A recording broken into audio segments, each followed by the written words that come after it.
Hi అండి. ఈరోజు రవ్వతో స్వీట్ ఎలా చేసుకోవాలో ఈ వీడియోలో చూద్దాం. అలాగే సబ్స్క్రైబ్ చేయండి, లైక్ చేయండి, షేర్ చేయండి, కామెంట్ చేయండి. మీరు కూడా మీ ఇంట్లో ట్రై చేసి కామెంట్ చేయండి.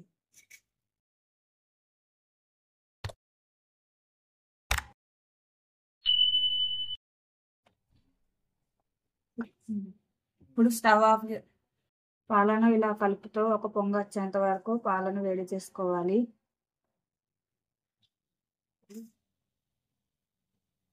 ఒక పొంగు వచ్చిన తర్వాత స్లిమ్లో పెట్టుకోవాలి మంటను.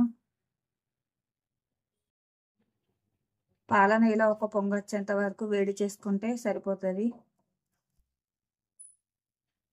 ఇప్పుడు హాఫ్ కప్పు మనం ఉప్మా చేసుకునే రవ్వని తీసుకొని కలుపుకుంటూ వేసుకోండి.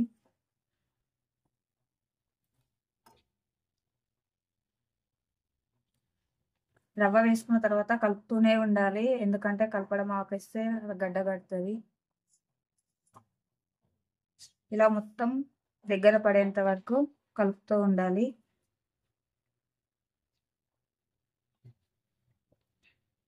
ఇప్పుడు ఒక స్పూన్ నెయ్యి వేసుకోవాలి. తర్వాత హాఫ్ టీ స్పూన్ యాలకుల పొడి వేసుకోవాలి. ఇప్పుడు ఇదంతా కంచె కలుపుకోవాలి.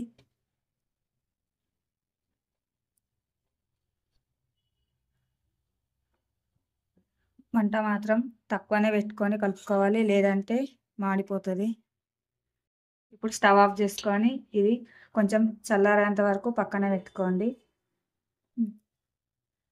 ఇప్పుడు ఇంకొక బౌల్ పెట్టుకొని కప్పు వాటర్ వేసుకోండి. దాంట్లోకి కప్పు చక్కెర వేసుకోండి. ఇది తీగ పాకం అవసరం లేదండి, కొంచెం దగ్గరకు వస్తే సరిపోతుంది. దీంట్లోకి 2 ఇలాచీలు, కొంచెం కుంకుమ పువ్వు వేసుకోవాలి.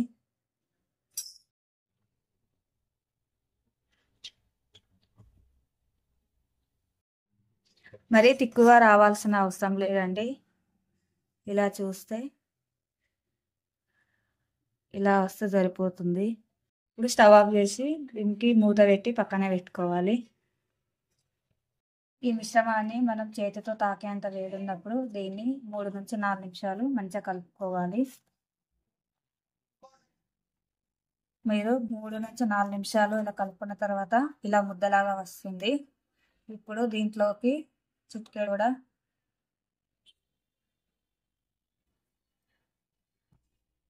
ఒక స్పూన్ పాలు వేసుకోవాలి.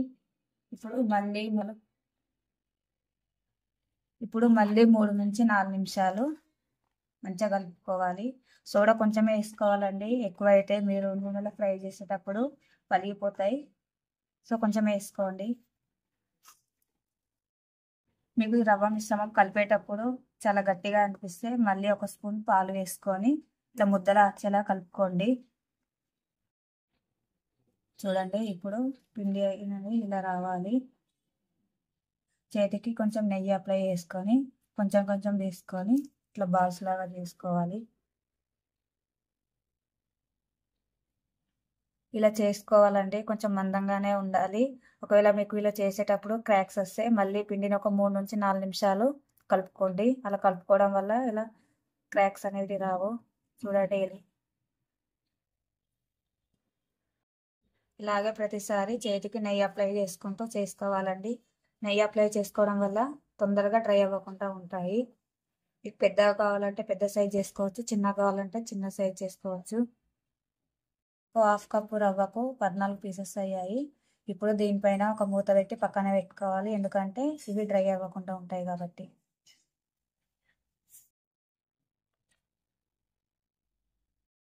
ఇప్పుడు స్టవ్ ఆన్ చేసి ఒక ప్యాన్ పెట్టుకొని డీప్ ఫ్రైకి సరిపడంత ఆయిల్ వేసుకోవాలి.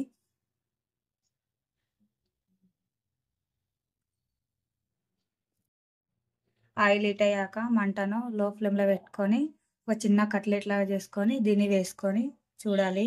ఇది క్రాక్స్ వచ్చినట్లయితే పిండిలో మళ్ళీ గోధుమ పిండి లేదా మైదా పిండి వేసుకొని మళ్ళీ కలుపుకోవాలి పిండిని.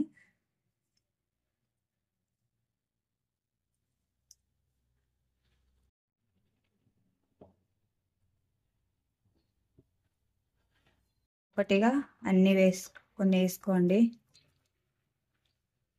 వేసుకున్న తర్వాత ఒక నిమిషం పాటు అలాగే ఉంచండి. వెంటనే కలిపేయకండి. ఒక నిమిషం తర్వాత మెల్లిగా కలపాలి. నిమిషం పాటు కలపకుండా వదిలేయాలి. తర్వాత ఒక సైడ్ కాలిన తర్వాత రెండో సైడు మెల్లిగా టర్న్ చేయాలి. ఇలా చాలా నిదానంగా టర్న్ చేసుకోండి, లేదంటే విడిగిపోతాయి. ఇలా కలర్ చేంజ్ అయ్యాక పక్కకు తీసుకోండి.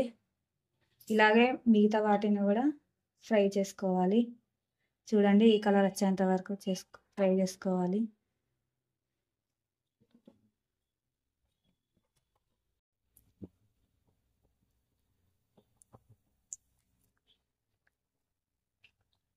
ఇలా కలర్ చేంజ్ అయ్యాక పక్కకు తీసుకోవాలండి. ఇవి ఎక్కువ ఆయిల్ని కూడా పీల్చుకోవు, చాలా తొందరగా అవుతుంది.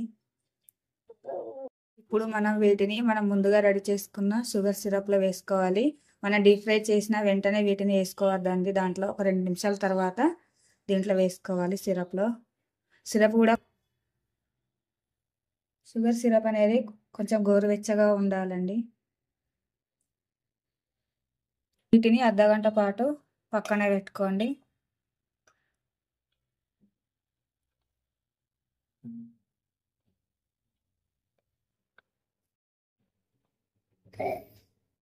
హాఫ్ అన్ అవర్ తర్వాత వీటిని తీసి పక్కన పెట్టుకోండి. అలాగే మిగిలిన వాటిని కూడా దీంట్లో వేసుకొని మళ్ళీ హాఫ్ అన్ అవర్ పక్కన ఉంచుకోండి. షుగర్ సిరప్ని మళ్ళీ కొంచెం హీట్ చేసి దాంట్లో మిగిలిన వాటిని వేసుకోవాలి.